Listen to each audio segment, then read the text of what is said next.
They said she only appeared when a baby was born. She didn't knock, didn't speak. She just stood there, outside the window, smiling.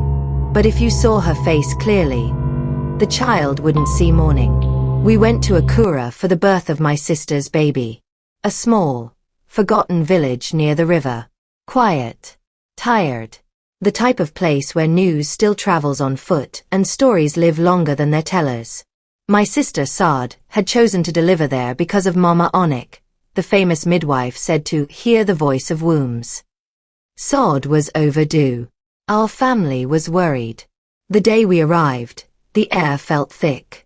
Not hot, just heavy. The villagers greeted us warmly, but their eyes lingered on Sada's belly too long. And when she told them she was due any day, one woman slowly crossed herself and said, "Born under the last crescent," then walked away. We didn't know what that meant. The baby came that night. A girl. Beautiful, small, with tiny fingers that curled around mine like she was scared to let go. We named her Afialua, God's love. Everyone was happy, laughing, crying, dancing, but not the villagers. They stood far from the house, whispering, watching. Mama Onik noticed. She pulled my arm aside and whispered, "Cover all your windows before night. And if you see anyone outside after midnight, don't look at their face." I laughed. Thought it was superstition. Old woman talk. Until that night. It started with a cold breeze around 2 a.m. I was half asleep, holding baby Ife on the mat beside Saad. The air felt like ice, though all the windows were shut. Then I heard footsteps. Soft, slow, crunching gravel. Someone walking around the house. I sat up. Another step. Then silence. Then a tap on the window. Not loud. Gentle. Like a fingernail on glass. Tap, tap, tap. 3 turned. There was a woman standing outside the window. She wore a long white wrapper. Her hair was loose, falling over her face. Her hands were folded in front of her. She was barefoot. And she was smiling. Just smiling. Not moving. Just watching. I froze. Saad stirred beside me. "You okay?" she whispered. I nodded too fast. "Why yeah, just the breeze." But I couldn't stop looking at the window. The woman tilted her head, still smiling. Then she stepped closer. I panicked and grabbed a wrapper, flung it over the glass. No sound. Just silence. By morning, Ife had a fever. Her skin was hot. Lips pale. Breathing shallow. Saad screamed. I ran to the villagers. But none of them came near. One of the old women hissed. "We warned you." She came. I asked who. They said, "The first mother. The woman who watches newborns. The one whose child died in her womb decades ago, during a village ritual. They said she appears every few years, near the river, when a child is born under the last crescent moon. She watches, waits, and if the child is too weak, she takes them to replace the one she lost. Only salt and silence can drive her away." Mama Onik came quickly. She burst in with cowries, herbs, and a small clay bowl. She closed all the windows, drew chalk marks on the door, sprinkled salt in every corner.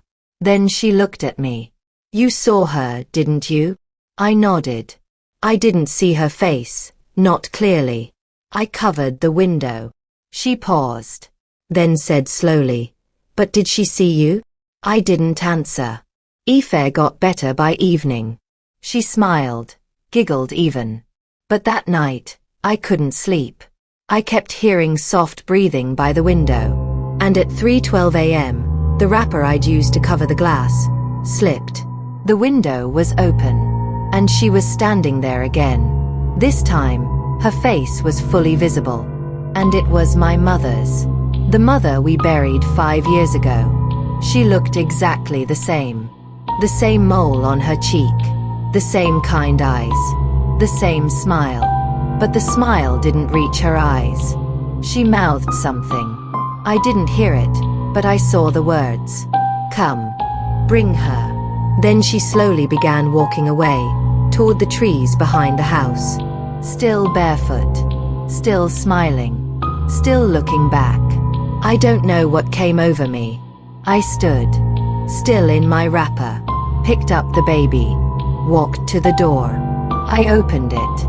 The cold outside was like a slap, but I kept walking.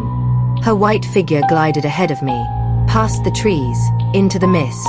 I followed, but just before I reached the path by the river, I heard a voice. A growl. A bark. Something snapped. Then Baba Alaj, the village hunter, tackled me from the side. The baby flew from my arms and landed safely on a bed of leaves. He screamed, "Don't look at her. Don't follow her." I screamed back, "That's my mother. She wants to help." He slapped me. "That is not your mother. That's what she uses." He looked around, but the woman was gone. Only footprints remained in the mud. They led straight into the river, but none came back out. The next morning, Ife was healthy again, laughing, kicking. We left that village that very day. But as we drove away, I looked back, and standing at the edge of the bush was a barefoot little girl. She looked about 6, pale skin, deep eyes. She waved at me. Then she mouthed something. I couldn't hear her, but I read her lips. "You saw her face, so she'll come for yours." I've covered every mirror in my house. I keep salt at every window, and I never sleep past 2 a.m. Because they say, she waits for the next crescent moon. And that's tomorrow. We have come to the end of the story. Thank you so much for watching. Moral of the story. They say the dead should be left to rest. But what happens when the dead have unfinished business? Or when the living forget to listen? In places like Akura, stories aren't just told to entertain, they're warnings. Warnings wrapped in whispers, shadows, and silence. So the next time you hear your name called in the middle of the night, ask yourself, is it someone you know? Or is it the woman at the window, smiling, waiting, calling for you? If this story moved you, share it with someone who needs to hear it. Don't forget to like, subscribe, and turn on the notification bell so you'll never miss any of our powerful stories. What other moral lessons did you take from the story? We'll like to read your thoughts from the comments. Until next time, keep watching, keep learning, and keep believing.